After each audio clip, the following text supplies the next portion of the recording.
Hello, this is Sunship Radio with a kind of an urgent update. So, I'm sure some of you have seen what's going on in Afghanistan.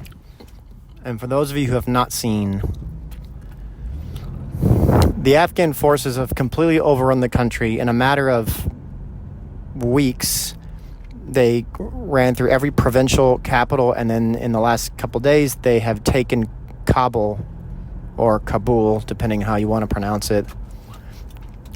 They have ousted, the Afghan president has left the country, he's fled. The Taliban is now back in power in Afghanistan. They're sort of setting up their rule or government, if it can even be called that. So 20 years, almost exactly, because 9/11 happened in 2001 and we went to Afghanistan about 3 weeks later. So we're almost exactly 20 years. Not quite to the day, but certainly to the year from when this thing started. And it's the longest war we've ever fought. Longer than Vietnam. And we know how Vietnam went. So this is a very important day. And I don't think people realize the symbolic significance of this, but this is actually pretty huge. And you need to really take notice. You need to understand what's happening. The symbolic defeat, not, when they marched into Kabul, they weren't really defeating our military forces. They were defeating native Afghani troops that had been trained by us. But it's a relatively well-known fact that a lot of the Afghan troops just were not, it wasn't a very good fighting force. And there were a lot of difficulties in trying to train them from the perspective of our U.S. military. So it's not that the Taliban was some great dominant force. It's just that the Afghani troops were not much of they weren't a highly efficient fighting force. Now, I'm not going to get in, we could go around and blame different things. In my personal opinion, I don't know that we ever should have been in Afghanistan in the first place, but that doesn't really matter at this point. There's a couple, I think, pertinent sort of what I would call prophetic symbolic signs we need to really pay attention to here. One is it's a symbolic defeat for America, and some of our enemies are rejoicing, namely China. China's kind of making fun of us. And this unfortunately shows you how weak and how ineffective our current president is. This is who we've voted for. And for those Christians out there that voted for Biden, I'm very angry at you, and I'm very disappointed that you'd vote for an administration that acts the way it's. Biden is a weak, debilitated, dementia-laden man who can't lead the country, and he was literally on vacation as this was all happening in Afghanistan. So that's your president, American people. That's your president, and this is how he handles things. So welcome to the new normal in America.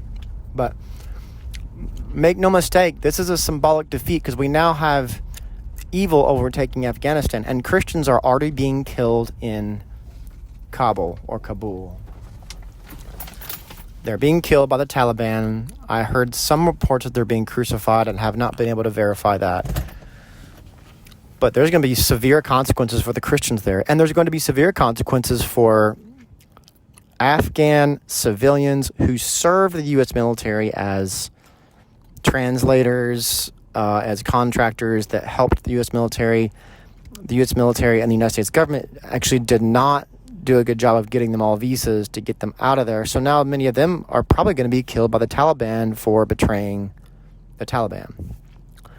So yet again, America goes into another country and creates chaos and carnage and then leaves and abandons the very people that were helping it to try to accomplish regime change. So this is the result of a ungodly war that we fought. And I'll be clear, I respect our veterans, and I'm very glad for the sacrifices our veterans made. This is not our veterans' fault. This is the administration's fault from Bush on forward. But regardless of your opinion on whether we should be there or not, this is a very dark day, both in our nation's history and in the world, because now evil has a foothold again in Afghanistan. And we all know that evil is growing in the world. The presence of evil is growing. Now, God's light is going to counter that, but be aware, this is a foreshadowing of what's coming to America. This is a foreshadowing of the defeat of America. So I personally believe that we're about to go through very difficult times. I don't know that we're going to be completely obliterated as a nation, but I believe we're going to be attacked from within or possibly from without, or both. This is a foreshadowing of that. This is a precursor to that. This is this is symbolic, because now, for the first time in a long time, we look weak, we look ineffective, and we look very powerless as a nation. And our enemies will love to capitalize on that. So it's symbolic from just kind of a foreign affairs, national standpoint. But the second way it's symbolic and prophetic is the persecution of Christians there that's now breaking out with more severity, I believe is a precursor to other persecution that will break out in other places of the world, and perhaps even the United States, as things unfold in the end times. This is another end time sign.